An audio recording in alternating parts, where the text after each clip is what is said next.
you tell us a bit more about the Greys and what is their role, and are they benevolent or are they having other intentions for our communities?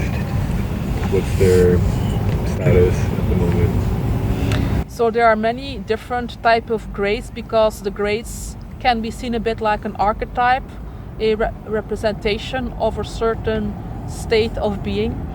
You could, for example, see them as a type of being that is created when the balance with nature is gone, when there's too much focus on the mental part, on the technological part. So in that way, this could happen to any humanoid species when they lose their connection to their planet, to their earth, to their emotions.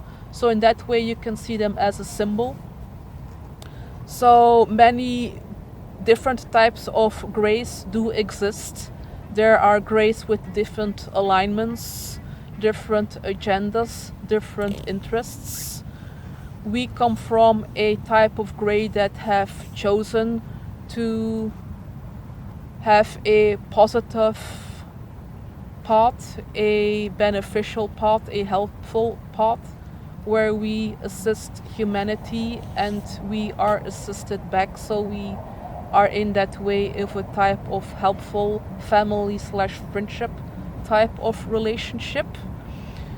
The Greys represent a type of hive mind, a type of unity consciousness, where one mass consciousness is represented by different physical bodies.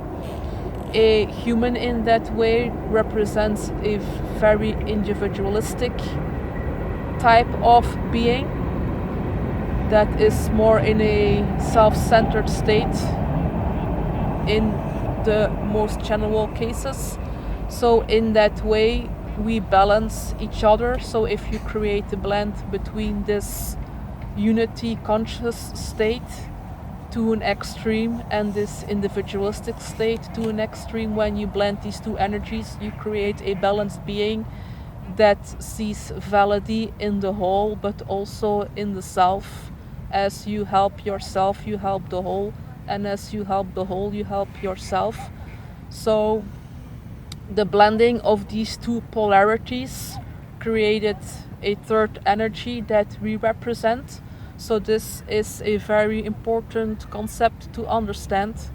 So in general, what we can say about the Greys is their representation of what happens when a planet is no longer in balance, when the polarity shifts to the negative, when there is a loss of connection to nature, the natural self, when there's too much focus on technology and pride and technological progression.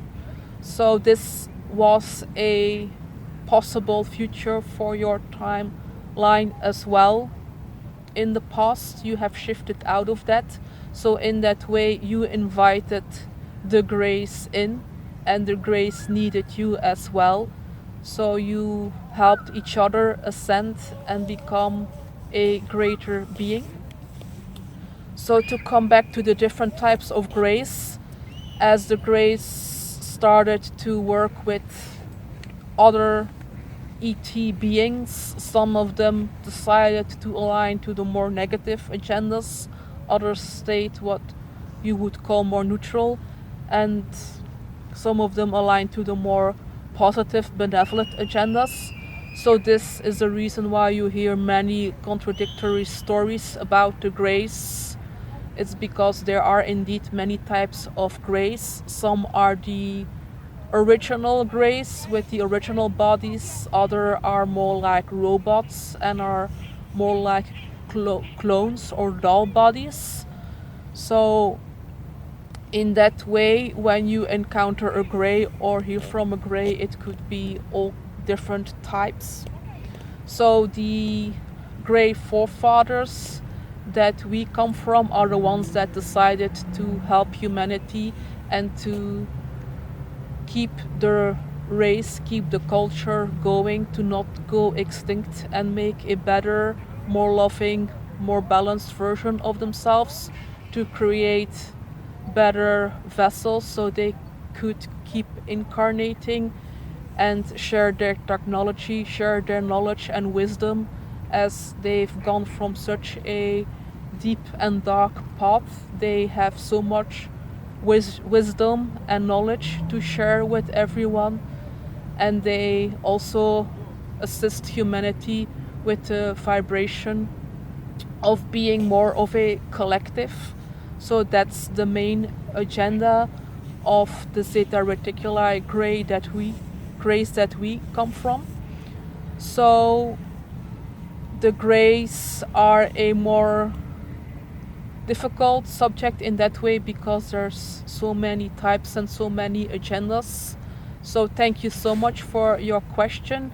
We are very happy that you asked, and if you want to delve deeper into this subject at another time, you are most welcome.